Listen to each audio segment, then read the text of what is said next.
termasuk 2 oknum anggota Polri, baik yang dari Polres Linggo maupun Polres Suratara.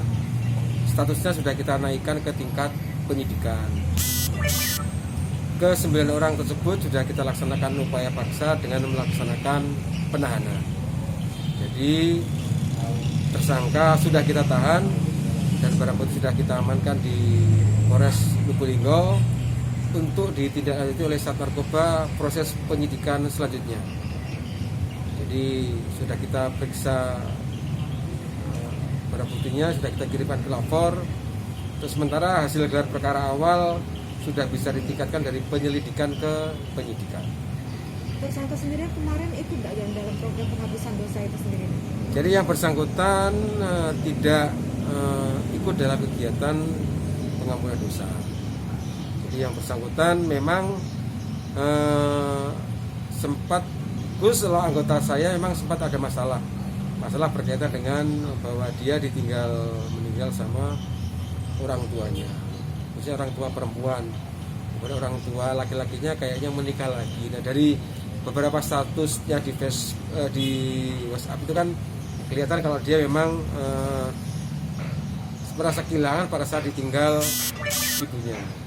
Jadi berkaitan dengan anggota saya juga akan saya lagi dengan saya akan asesmen yang bersangkutan, karena narkoba ini kan juga bisa dibilang bukan pengedar ataupun sebagai penikmat, karena kategorinya itu. Nah, saya akan mencoba mengasesmen anggota saya apakah dia kategorinya sebagai pengedar atau penikmat. Tapi kalau dari pemeriksaan awal kan memang mereka bersembilan bersepakat untuk mengkonsumsi itu. Jadi tidak diedarkan, memang mereka mengkonsumsi itu pada saat kita amankan. Saya juga mengucapkan terima kasih kepada warga masyarakat Kota Lubulinggo yang mempercayai saya karena memberikan informasi tersebut kepada saya. Informasi dari masyarakat, saya tidak lanjuti dengan saya melaksanakan penangkapan tersebut. Sesuai dengan komitmen saya pada saat pemusnahan barang bukti beberapa minggu yang lalu, kan saya berkomitmen. Sempat saya juga menyampaikan kepada Pak Kejari dan Pak Ketua Pengadilan. Nah, itulah bukti komitmen saya. Saya tidak memandang bulu, biarpun itu anggota saya atau masyarakat. Kalau memang terlibat dalam tindak pidana narkoba, akan saya tangani dengan profesional dan akan saya tangkap. Dari pengakuan tersangka sendiri sudah berapa lama dan mengkonsumsi narkoba?